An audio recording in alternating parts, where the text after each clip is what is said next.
नमस्कार, Byju's exam prep IAS Hindi में आप सभी का स्वागत है। और आज हम 9 अक्टूबर के द हिंदू समाचार पत्र में आए कुछ महत्वपूर्ण समाचारों का विश्लेषण करने वाले हैं। तो आइए शुरू करते हैं आज का समाचार विश्लेषण।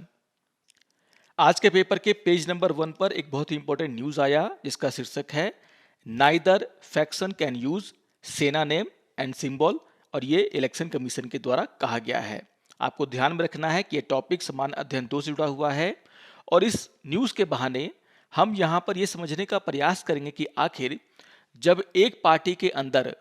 दो धड़े बन जाते हैं तो यहाँ पर इलेक्शन कमीशन कैसे तय करता है कि किस धड़े को जो है ओरिजिनल पार्टी का चुनाव चिन्ह दिया जाए। तो इसको लेकर के ये न्यूज काफी इंपॉर्टेंट हो जाता है। आपको ध्यान में रखना है कि शनिवार 8 अक्टूबर को इलेक्शन कमीशन के द्वारा एक अंतरिम आदेश पारित किया गया जिसमें उनके द्वारा यह कहा गया कि जो शिवसेना का चुनाव चिन्ह है वह जो है कोई भी गुट नहीं उपयोग कर पाएगा। आप सभी जानते हैं कि शिवसेना में 2 गुट बन गए हैं और दोनों गुट यह दावा करते हैं कि वह असली शिवसेना है, उसको रिप्रेजेंट करते हैं। और इसी को लेकर के यहां पर चुनाव आयोग के द्वारा यह बात कही गई है कि यहां पर जब तक यह फैसला नहीं हो जाता है कि कौन सा गुट असली शिवसेना का दावेदार है तब तक शिवसेना का जो चुनाव चिन्ह है उसे जो है सील कर दिया जाता है, यानी कि दोनों गुटों में से कोई भी इसका इस्तेमाल नहीं कर पाएगा। आपको ध्यान में रखना है कि इसी तरह के आदेश कुछ दिनों पहले भी चुनाव आयोग के द्वारा दिए गए हैं। आपको याद होगा कि अक्टूबर 2021 में जब लोक जनशक्ति पार्टी में इसी तरह का माहौल बन गया था, वहां पर भी 2 धड़े बन गए थे, तो उस मामले में भी चुनाव आयोग ने लोक जनशक्ति पार्टी के चुनाव चिन्ह को सील कर दिया था। तो यहां पर हम लोग ये समझने का प्रयास करेंगे कि आखिर चुनाव आयोग कैसे तय करता है कि अगर किसी पार्टी में 2 धड़े हो गए हैं और दोनों उस पार्टी के चुनाव चिन्ह का दावा कर रहे हैं तो यहां पर चुनाव आयोग कैसे यह जो विवाद है उसका निपटारा करेगा। आपको ध्यान में रखना है कि जो चुनाव चिन्ह आरक्षण और आवंटन आदेश 1968 है, यानी कि election symbol reservation and allotment order 1968, वह चुनाव आयोग को यह अधिकार देता है कि चुनाव आयोग राजनीतिक दलों को मान्यता दे और साथ ही साथ राजनीतिक दलों को जो चुनाव चिन्ह होते हैं उसका आवंटन करे। तो सबसे पहले आपको ध्यान में रखना है कि किसी भी पॉलिटिकल पार्टी को मान्यता देने का जो अधिकार है वह चुनाव आयोग के पास है, और उसके साथ साथ जो रजिस्टर्ड पार्टियां हैं उनको कौन सा इलेक्शन सिंबल दिया जाएगा उसको आवंटन करने का अधिकार भी चुनाव आयोग के पास है। यहां पर जो चुनाव चिन्ह आरक्षण और आवंटन आदेश 1968 है, इस नियम को आप लोग याद रखेंगे। अगर हम इस आदेश के पैरा 15 को पढ़ते हैं तो उसमें यह कहा गया है कि मान लीजिए किसी पार्टी के अंदर 2 प्रतिद्वंदी समूह बन गए हैं, यानी कि 2 धड़ा बन गया है, और दोनों धड़ा जो है जो ओरिजिनल पार्टी है उसके चुनाव चिन्ह का दावा कर रहा है,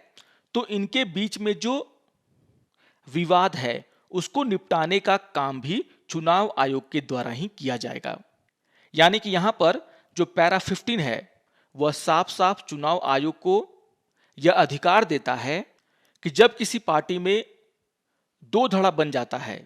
तो यहां पर जो विवाद है चुनाव चिन्ह को लेकर कि कौन सा धड़ा उसको उपयोग करेगा उसको लेकर के फैसला सिर्फ और सिर्फ चुनाव आयोग के द्वारा किया जाएगा। और यहां पर जो चुनाव चिन्ह आरक्षण और आवंटन आदेश 1968 है वो ये कहता है कि चुनाव आयोग क्या करेगा, चुनाव आयोग इन दोनों धड़ों से बातचीत करेगा, उनकी जो बातें हैं उसको सुनेगा, जो उनके द्वारा एविडेंस दिए जाएंगे उनको देखेगा, और उसके बाद वह यह निर्णय ले सकता है कि आखिर कोई समूह ओरिजिनल पार्टी का चुनाव चिन्ह उपयोग कर सकता है या नहीं कर सकता है, या फिर चुनाव आयोग यह भी फैसला ले सकता है कि दोनों में से कोई भी गुट ओरिजिनल पार्टी के चुनाव चिन्ह का उपयोग नहीं कर सकता। यानी कि जो भी फैसला है वह सिर्फ और सिर्फ चुनाव आयोग के द्वारा ही लिया जा सकता है। तो सबसे पहले आपको यह ध्यान में रखना है, आपको यहां पर यह बात ध्यान में रखना है कि जो भी फैसला इलेक्शन कमीशन के द्वारा लिया जाएगा वह दोनों प्रतिद्वंदी समूहों को मानना बाध्यकारी होगा। यानी कि जो भी इलेक्शन कमीशन के द्वारा फैसला लिया जाएगा सही बातों को सुन करके, वह जो है दोनों प्रतिद्वंदी गुटों पर लागू होता है। अब यहां पर आपको एक बात और ध्यान में रखना है कि जो मैंने आपको कहा कि जो पैरा 15 है उसके तहत इलेक्शन कमीशन के पास यह अधिकार है कि अगर किसी मान्यता प्राप्त पार्टी में अगर फूट पड़ती है, यानी कि दो धड़े हो जाते हैं, तो वहां पर वह यह डिसाइड करेगा कि ओरिजिनल पार्टी का सिंबल कौन यहां पर यूज करने वाला है। तो यहां पर आपको ध्यान में रखना है कि जो भी मान्यता प्राप्त राष्ट्रीय पार्टियां हैं और जो स्टेट पार्टियां हैं, उनके वादों पर यह पूरा का पूरा नियम लागू होता है। लेकिन ऐसी पार्टियां जो पंजीकृत तो हैं, यानी कि इलेक्शन कमीशन के द्वारा उनको रजिस्टर्ड किया गया है, लेकिन वो गैर मान्यता प्राप्त पार्टियां हैं, ना तो वो राष्ट्रीय पार्टी है, ना तो वो राज्य पार्टी है, ना ही वो क्षेत्रीय पार्टी है। तो ऐसी पार्टियों में अगर कोई विभाजन होता है तो यहां पर इलेक्शन कमीशन आमतौर पर यह कहता है कि जो भी प्रतिद्वंदी गुट हैं जो आपस में उस पार्टी के इलेक्शन सिंबल को लेने की लड़ाई कर रहे हैं, वे अपने मतभेद या तो आंतरिक रूप से हल कर ले या फिर वह कोर्ट के पास जाकर के इस प्रॉब्लम को हल करवा सकते हैं। तो ये जो लास्ट पॉइंट है वो आपको ध्यान में रखना है, बहुत ही इंपॉर्टेंट है ये। अब अगर हम पैरा 15 की कानूनी स्थिति को देखते हैं, यानी कि जो पैरा 15 में यह कहा गया है कि सिर्फ इलेक्शन कमीशन ही क्या करेगा, मान्यता प्राप्त राष्ट्रीय और जो स्टेट पार्टियां हैं उनमें अगर इलेक्शन सिंबल को लेकर के विवाद है तो उसको सॉल्व करेगा, उसकी कानूनी स्थिति क्या है। तो यहां पर आपको ध्यान में रखना है कि जो पैरा 15 है वो साफ साफ कहता है कि अगर पार्टी में कोई फूट है, यानी कि दो धड़ा बन गया है, या फिर पार्टी का विलय होना है, यानी कि दो पार्टियां आपस में मिल रही हैं, तो यहां पर जो भी मुद्दे हैं उनको तय करने का जो एकमात्र अधिकार होगा वह चुनाव आयोग के पास होगा। यानी कि चुनाव आयोग ही ऐसे मामलों में हस्तक्षेप करेगा और वो क्या करेगा, अपना डिसीजन लेगा। और यहां पर सुप्रीम कोर्ट के द्वारा एक मामले का नाम है सादिक अली और अन्य बनाम चुनाव आयोग का मामला, जो कि 1971 का मामला है। उसमें सुप्रीम कोर्ट ने इसकी जो वैधता है उसको बरकरार रखा था। यानी कि सुप्रीम कोर्ट ने भी इस मामले में, याद रखेगा बहुत ही इंपॉर्टेंट यह न्यायिक निर्णय है, सादिक अली और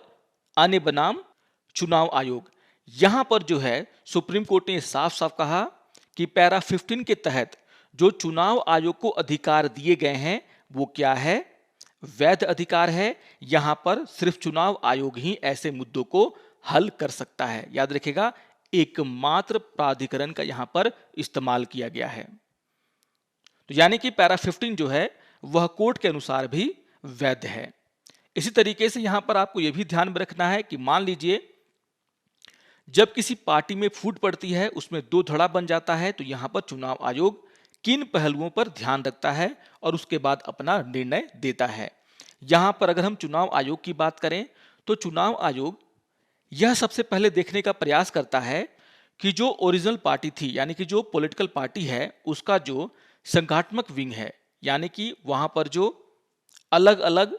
समितियां बनाई गई थी और उसमें जो मेंबर हैं उनका क्या कहना है। उसी तरीके से पार्टी के जो विधायक हैं, यानी कि जो एमएलए और एमपी हैं, वह किस धड़े के साथ हैं।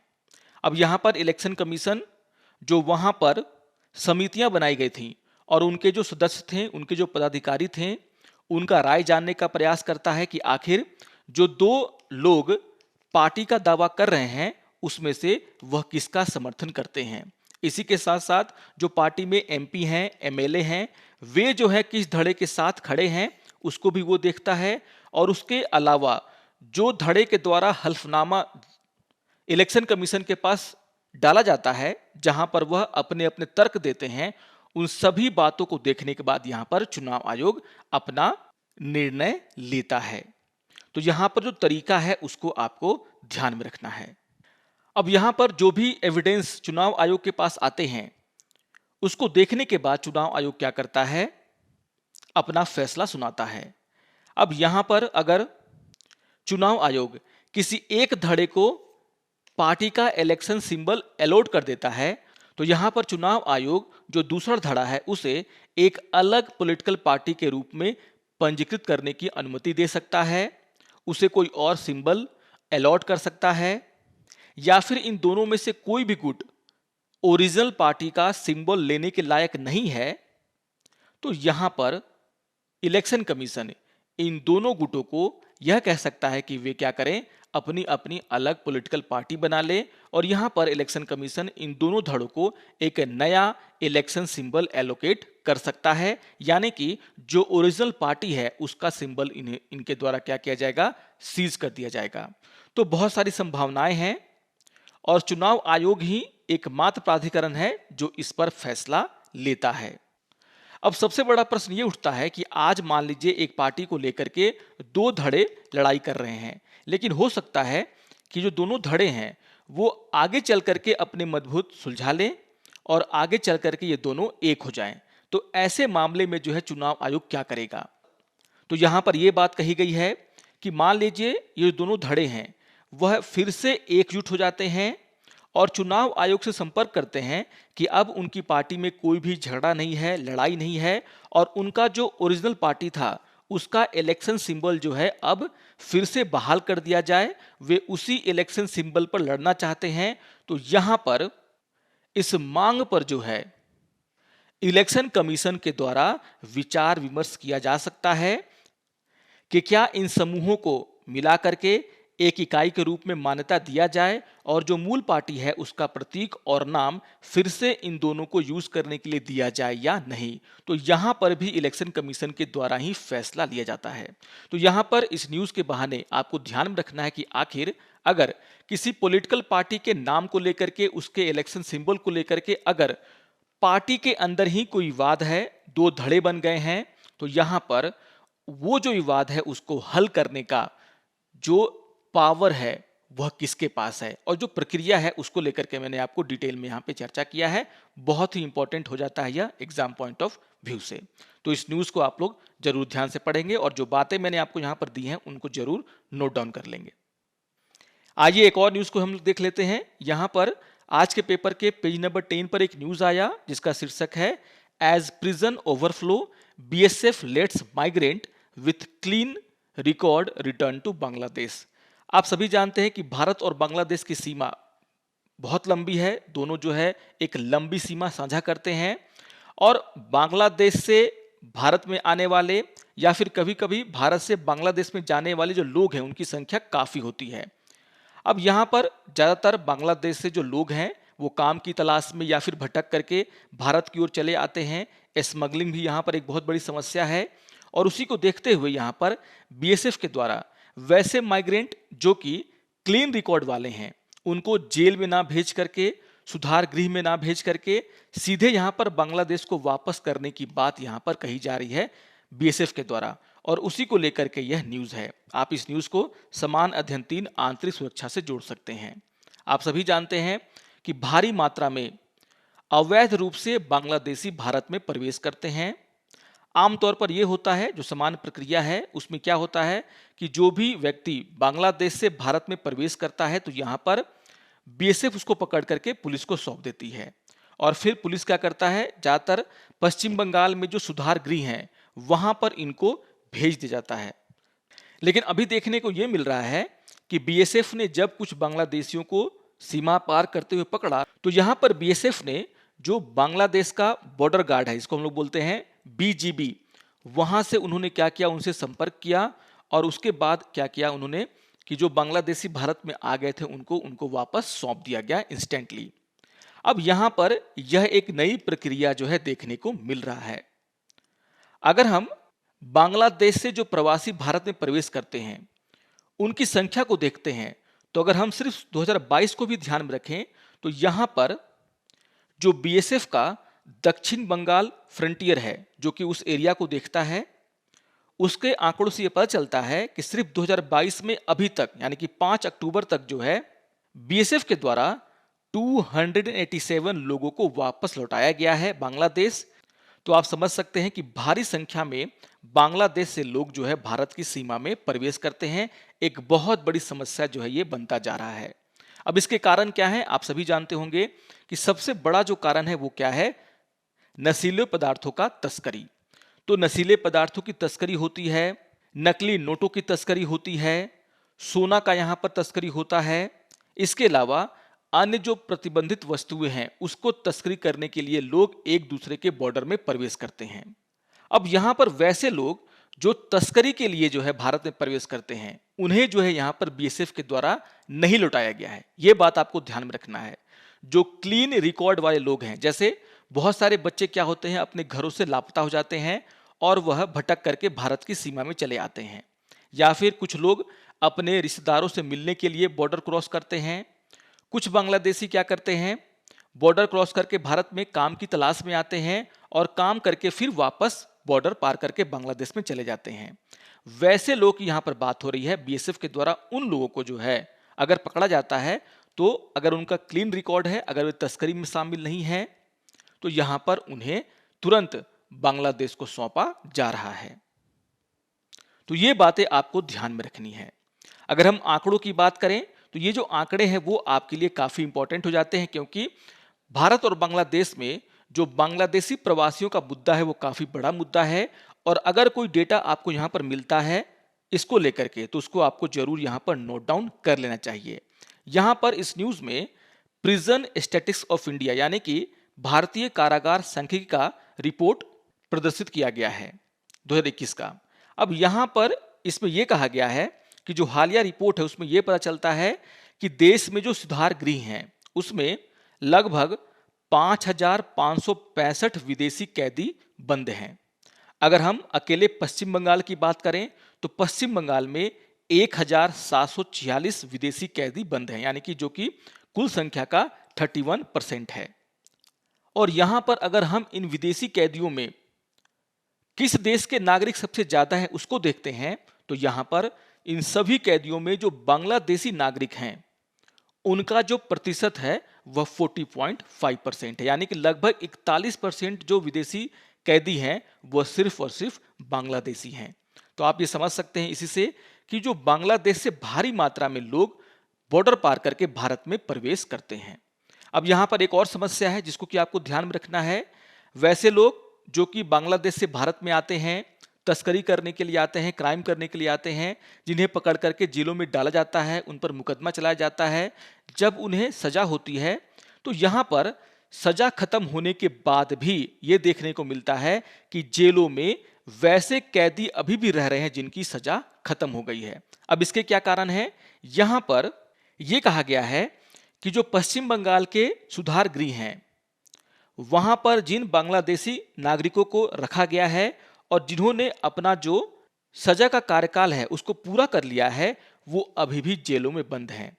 क्योंकि जब वे अपनी सजा पूरा कर लेते हैं और जब उन्हें वापस लौटाने की बारी आती है, तो यहाँ पर बांग्लादेश को जब उन्हें वापस लौटाया जाता है तो वहाँ पर जो प्रक्रिया है वो काफ़ी पेचीदा है, जिसमें कि बहुत सारे दिन लग जाते हैं। और इसीलिए वैसे कैदी जिन्होंने जो है अपना सजा पूरा कर लिया है वो भी अभी भी इन जेलों में बंद हैं। और यहाँ पर जो पीएसआई का डेटा है उसमें यह कहा गया है कि जो पश्चिम बंगाल के जेल हैं उनमें जो ऑक्यूपेंसी रेट है वह 120 है। इसका मतलब क्या है कि मान लीजिए जेलों में अगर 100 कैदियों को रहने की जगह है तो यहाँ पर 100 के बजाय 120 कैदी रह रहे हैं। तो यहाँ पर आपको समझना यह है कि जिस तरीके से जो सुधार गृह हैं या फिर जो पश्चिम बंगाल के जेल हैं उनमें कैदियों की संख्या लगातार बढ़ती जा रही है। आप यहाँ पर देख सकते हैं कि 2021 में जो बीएसएफ का दक्षिण बंगाल फ्रंटियर है उसने 2000 से भी ज्यादा बांग्लादेशियों को यहाँ पर पकड़ा था। तो आप यहाँ पर देख सकते हैं कि भारतीय जेलों में लगातार जो बांग्लादेशी कैदी हैं उनकी संख्या बढ़ती जा रही है। वैसे कैदी जिन्होंने अपनी सजा पूरा कर लिया है वो अभी भी इन जेलों में हैं।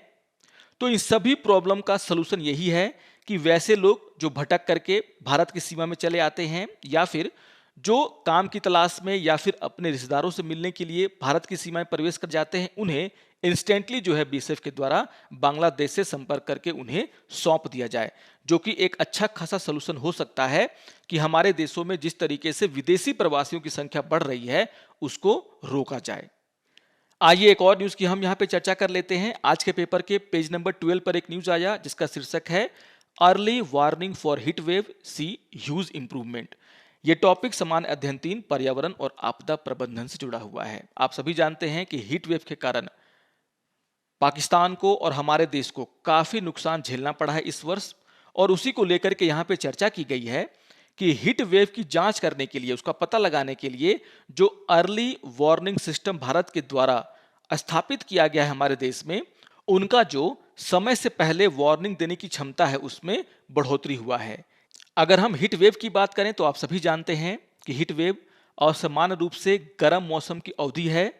जिसमें सामान्य से अधिक तापमान होता है और जो आमतौर पर 3 या 4 दिनों तक रहता है। आपको ध्यान में रखना है कि खास करके मई और जून के महीने में आपको हीट वेव देखने को मिलता है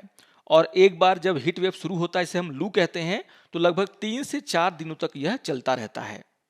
तो भारत में मई और जून के महीने में और कभी-कभी जुलाई के महीने में आपको देखने को मिलेगा कि हीट वेव भारत में चला है। भारत में हीट वेव कहां देखने को मिलता है, अगर हम इस पर चर्चा करें तो आपको ध्यान में रखना है कि जो हमारा सेंट्रल इंडिया यानी कि जो मध्य भारत है और जो उत्तर पश्चिम भारत है वो खास करके इससे प्रभावित रहता है। इसके अलावा आंध्र प्रदेश और उड़ीसा के जो तटीय क्षेत्र हैं वहां पर भी आपको हीट वेव देखने को मिलता है। तो सबसे पहले आपको यह ध्यान में रखना है कि हीट वेव भारत के किन किन हिस्से को अपनी चपेट में लेता है। यहां पर आपको यह भी ध्यान में रख लेना है कि आखिर जो हीट वेव है वह कब घोषित किया जाता है, किन कंडीशन में हम ये कहते हैं कि भारत में अब हीट वेव चल रहा है। तो आपको ध्यान में रखना है कि जो स्वास्थ्य मंत्रालय है उसके अनुसार यह कहा गया है कि भारत का वैसा क्षेत्र जहां पर अधिकतम मैदानी तापमान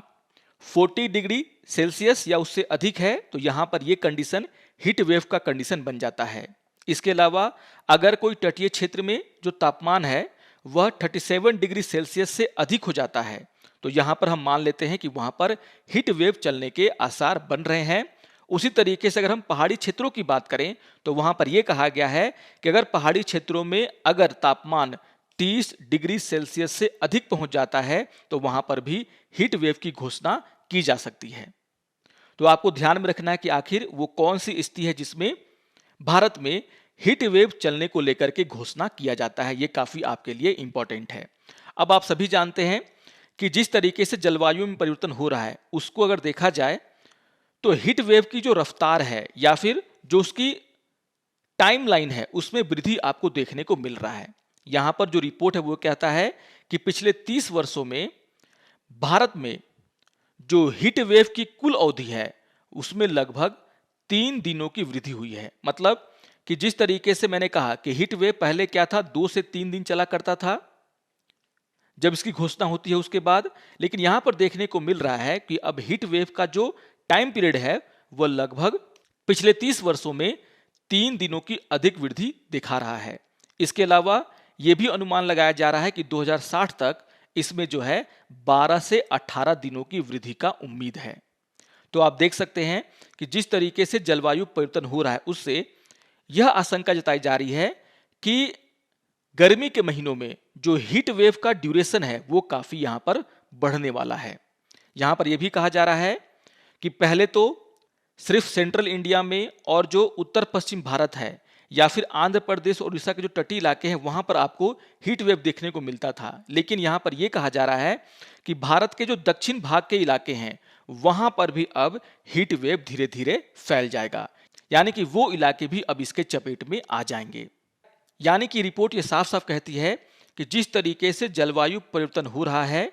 उसके कारण हीट वेव अधिक बार उत्पन्न हो रहे हैं, वे और मजबूत हो रहे हैं और वे ज्यादा दिनों तक चल रहे हैं। और इसका असर आपको इस वर्ष देखने को मिलेगा जब हमारे देश में बहुत सारे राज्य ऐसे हैं जहां पर हीट वेव के कारण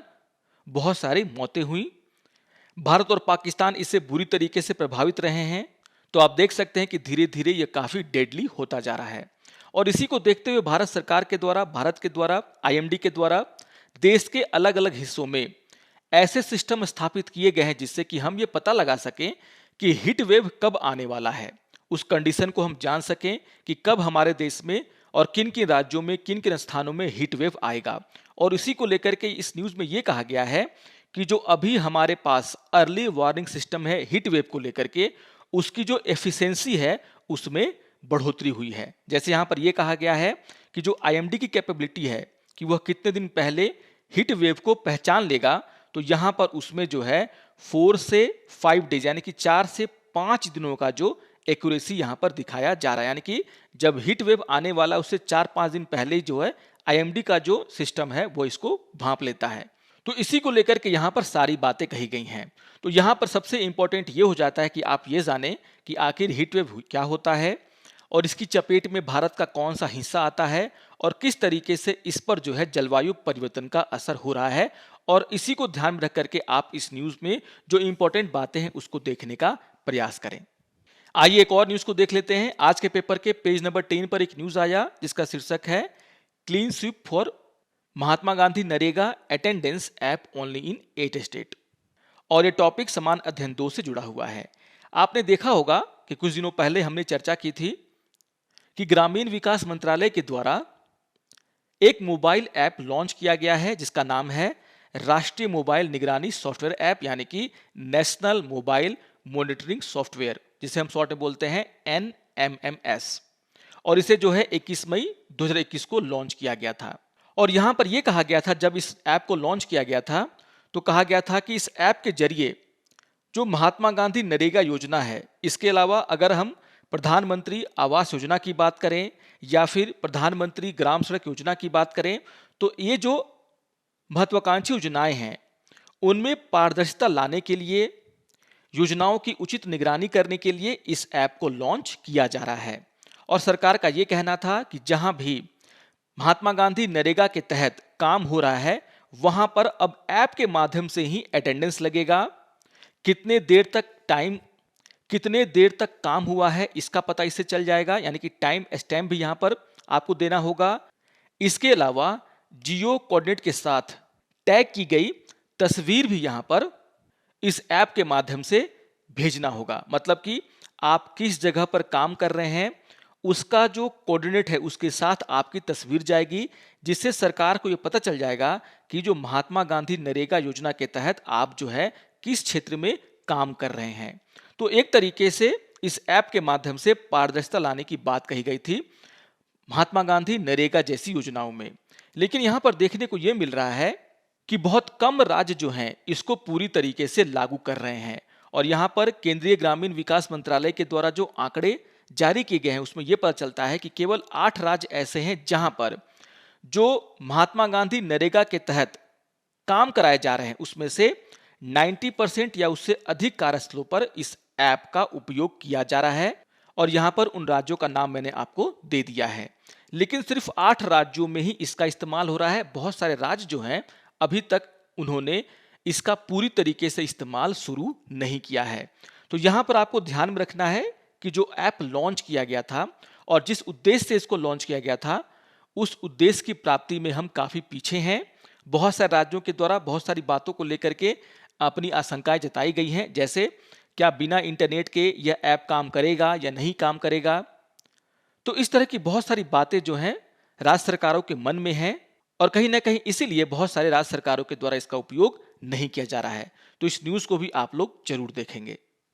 एक और न्यूज को आपको यहां पर जरूर ध्यान में रखना है। आज के पेपर के पेज नंबर 12 पर एक न्यूज आया जो कि चंद्रयान 2 से जुड़ा हुआ है। और यहां पर यह कहा जा रहा है कि चंद्रयान 2 ने जो है मून सरफेस पर सोडियम कंटेंट की खोज की है। तो आपको ध्यान में रखना है कि टॉपिक जो है वह समान अध्ययन 3 विज्ञान और प्रौद्योगिकी से जुड़ा हुआ है। तो यहां पर यह कहा जा रहा है कि जो चंद्रयान 2 है और वहां पर जो एक इंस्ट्रूमेंट लगा हुआ है जिसका नाम है क्लास, यानी कि Chandrayaan 2 large area soft X ray spectrometer, उसने जो है चंद्रमा पर प्रचुर मात्रा में सोडियम की मैपिंग की है। और यहां पर यह कहा जा रहा है कि एक्सरे फ्लोरोसेंट स्पेक्ट्रा का उपयोग करके चंद्रमा की सतह पर सोडियम का खोज करने का यह पहला प्रयास है जो कि भारत के चंद्रयान 2 के द्वारा किया गया है। अब यहां पर सबसे इंपॉर्टेंट यह हो जाता है कि आखिर ये जो क्लास नामक इंस्ट्रूमेंट है जो कि एक एक्सरे स्पेक्ट्रोमीटर है, उसने जो है चंद्रमा की सतह पर सोडियम को कैसे खोज लिया। और यहां पर आपको ध्यान में रखना है जब सूर्य के द्वारा सौर लपटें छोड़ी जाती हैं तो उसके कारण एक एक्सरे विकिरण बड़ी मात्रा में चंद्रमा पर पड़ता है, जिसके कारण वहां पर जो है एक्सरे फ्लोरोसेंस शुरू हो जाता है। अब यहां पर यह कहा गया है कि जो चंद्रयान 2 है और उसमें जो क्लास नामक इंस्ट्रूमेंट है वो क्या करता है, चंद्रमा से आने वाले जो एक्सरे फोटोन है उसकी ऊर्जा को यह मापता है और उसकी कुल संख्या का यह गणना करता है। अब यहां पर आपको ध्यान में रखना है कि जो एक्सरे फोटोन की ऊर्जा होती है, यानी कि जो फोटोन की ऊर्जा है वह परमाणु को इंगित करती है, यानी कि एटम्स कितने हैं उसको इंगित करता है। जैसे यहां पर जो सोडियम परमाणु होता है उसका जो फोटोन है वह 1.04 किलो वोल्ट का एक्सरे फोटोन उत्सर्जित करता है और जो तीव्रता होती है इसमें वह इस बात का माप होती है कि आखिर उसमें कितने परमाणु मौजूद हैं और इसी का पता जो है चंद्रयान 2 के द्वारा लगाया जाता है। आइए अब आज के विषयों पर आधारित मुख्य परीक्षा के अभ्यास प्रश्नों को देख लेते हैं। यहां पर क्वेश्चन नंबर 1 है, चर्चा करें कि राजनीतिक दलों को चुनाव चिन्ह कैसे आवंटित किए जाते हैं और चुनावी निशान पर विवाद को सुलझाने में चुनाव आयोग की क्या भूमिका है। तो मैंने आपको सारी चीजें डिटेल से बताई हैं, तो बस उन्हीं बातों को आपको यहां पर रिपीट कर देना है, आप आसानी से इसका उत्तर लिख सकते हैं। आइए देख लेते हैं क्वेश्चन नंबर 2 को। क्वेश्चन नंबर 2 है, बाढ़ के बाद हीट वेव भारत की दूसरी सबसे घातक आपदा है। इसके कारणों पर चर्चा करें और कुछ दीर्घकालिक उपायों का सुझाव दें जो हीट वेव के कारण होने वाले नुकसान को कम करने के लिए किए जा सकते हैं। तो काफी इंपॉर्टेंट क्वेश्चन है, हीट वेव क्या होता है इसको आप समझाएं, इसके कारण भारत और आसपास के जो हमारे पड़ोसी देश हैं उनको कितना नुकसान हुआ है इसका आंकड़ा आप यहां पर दें और उसके बाद आप किस तरीके से हीट वेव को रोक सकते हैं, उसमें कमी ला सकते हैं, उसके लिए अपने सुझाव दें। तो काफी इंपॉर्टेंट क्वेश्चन है, इसको भी जरूर लिखने का प्रयास करें। तो आशा करता हूं कि आप सभी को आज का ये समाचार विश्लेषण पसंद आया होगा। सारे टॉपिक बहुत ही महत्वपूर्ण हैं, इनको एक बार जरूर आप लोग रिवाइज करेंगे और अगर वीडियो अच्छा लगे तो आप जरूर इसको लाइक करें, शेयर करें और दूसरों को भी हमारे चैनल को सब्सक्राइब करने के लिए प्रेरित करें। तो मिलते हैं समाचार विश्लेषण के अगले अंक में, तब तक के लिए नमस्कार और धन्यवाद।